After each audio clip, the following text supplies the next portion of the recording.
Good Sunday morning and welcome to WGN TV Political Report. I'm Paul Lisnick. This week at City Hall, alders opposed to Mayor Brandon Johnson's corporate head tax lay down the gauntlet.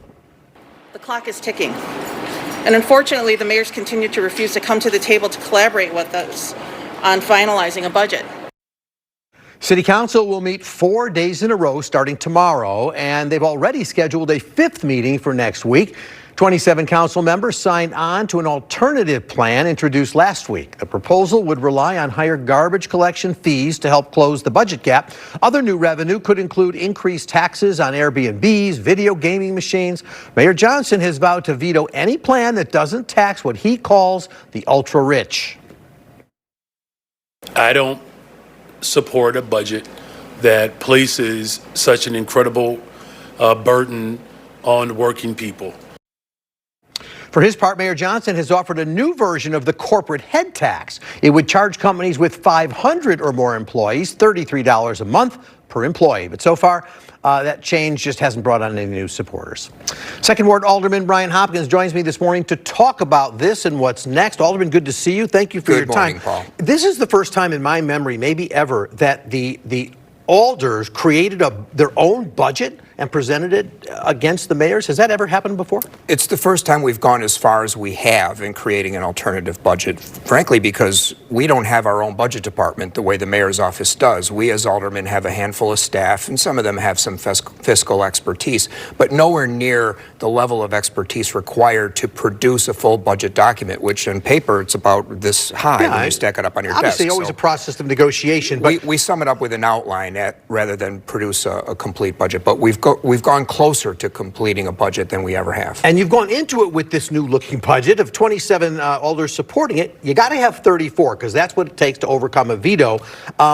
You're missing 7. What's the latest? Where does it stand? The negotiations are ongoing. In fact, all weekend long, we've been on the phone with each other. There have been text messages going back and forth. The mayor has been calling individual aldermen. We're having conversations. Of course, the Open Meetings Act prohibits all of us from getting together in a group larger than 12. So there have been some actual small groups under 12 getting together to talk about what it would take to forge a compromise that both sides can agree to. And we're still, frankly, we're far apart right now. When you look at the alders budget, I mean, there are taxes in there. There's the garbage collection fees and other sorts of things. The mayor, of course, talking about the head tax.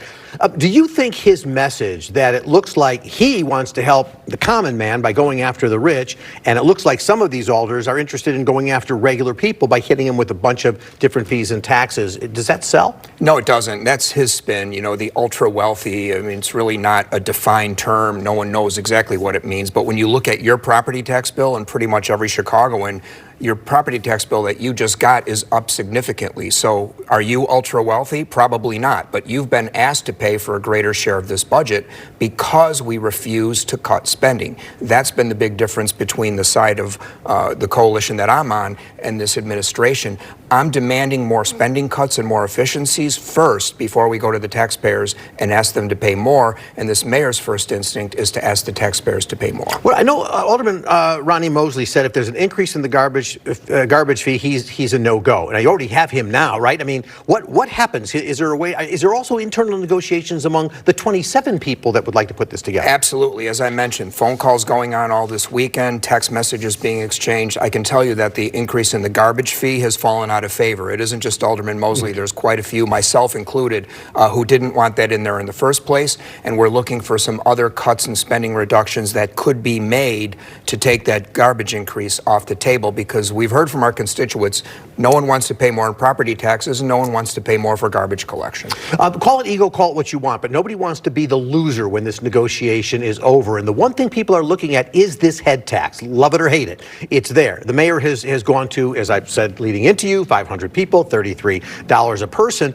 And to take the head tax out of it completely probably looks like a loss for the mayor. Is there anything he could put forth of any way that has the alders say that we can live with? Potentially. I think there's a lot of discussion about different levels of the head tax. Right now at $31, an employee is very high. You know, the $500 threshold for the number of employees a company has is a compromise that the mayor offered, up from $100. That didn't seem to win over too many of my colleagues, though. The mayor's dug in his heels. He wants a head tax, and the majority of the city council have also dug in, and we don't want a head tax. This is a classic impasse. Someone's going to have to blink. Who will go first? I don't know. But the traditional definition of a compromise in a group like this is when everybody walks away from the table grumbling, equally dissatisfied. That's the sign of a good compromise. We may need to get there before we can come to an agreement. I was intrigued that a part of your plan, the Alderman's plan, is $108 million that would be gotten through better debt collection, hiring outside credit agencies, that kind of thing. And I thought to myself, don't you already do that? No, we don't. In fact, we had an amnesty program which we didn't promote. Nobody even knew about it. The professional debt collectors tell us that we could gain at least $100 million in additional money that we are owed as a city for all sorts of things, parking tickets and others, if we offer an amnesty program and allow the professional debt collectors to do their jobs, to potentially garnish wages or at least the threat of a wage garnishment. There's so much debt out there, about $1 billion, that we're just leaving on the table. We could easily collect $100 million with a renewed focus on debt collection. That would render the entire head tax unnecessary. Nobody wants a shutdown, but you have till the end of the year. So if there is a shutdown, the country's just gone through one at that level, and we've come to learn what it means to say somebody is an essential worker versus not. What does it look like in the city? Are cops, police, fire, are there certain folks that are required to work without pay? And of course, everybody wants to know, will the alders and the mayor get paid in a shutdown? We don't know. If we go to a shutdown, the operational problems and the political disaster that it would create for all of us is just unprecedented and unthinkable. We simply can't let that happen. It's looming ahead of us like a nuclear option. We simply can't shut down the government of Chicago, not pay firemen, not pay paramedics, police officers. Forget us as politicians. The essential workers, if we get another snowstorm, are you telling me we're not going to pay snowplow drivers? That is absolutely unthinkable, and yet that looms very large, and it's getting closer by the day. We simply can't allow this to happen. We've got to find a compromise, and we've got to resolve this before the government shuts down in Chicago. We've got a couple of minutes, and I want to spend that time talking about something very important to you, because you introduced a curfew plan in the past, didn't pass. You've reintroduced a plan which has a different flavor to it. It's called the Time and Place program. And I'm curious to know the differences, because Alderman Will Hall, for example, who in the past did not support you, is now a co-sponsor. What's changed? Right. What are you doing? Well, first of all, just to correct you, it did pass. The mayor vetoed it. I'm sorry. Yes, so yes. I passed a majority of the city council, and that majority is now growing. You mentioned Alderman Hall, who was an opponent of the original curfew and is now one of my co-sponsors on this one. The change that we made is a simple one, but very effective. We took away the ability for the superintendent of police to declare a curfew almost immediately. 30 minutes from the time he says we're going to have a curfew, it takes effect. That was not enough time for adequate notice. So now we've built in more than enough time. A 12-hour period must pass at the minimum from the time the superintendent decides we need a temporary curfew to the time that curfew will take effect. When it got introduced, Alderman Irvin said, off to rules it goes. We all know that means that's where things go to die.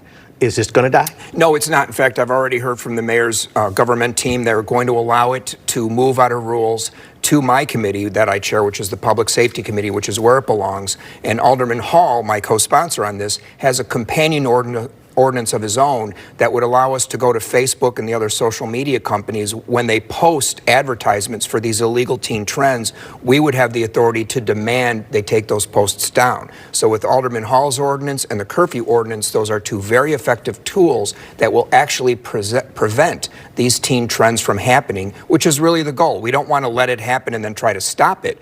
We want to prevent them from happening in the first place, and both of these ordinances would accomplish that goal. Sounds like it'll see its day anyway in terms of discussion, but first you got to get through the budget. We have to get through the budget. That's taken up all the air in the room. Alderman Brian Hopkins, thank you. Thank you, Have Paul. a good Sunday, and good luck to you this coming week. You'll need it all.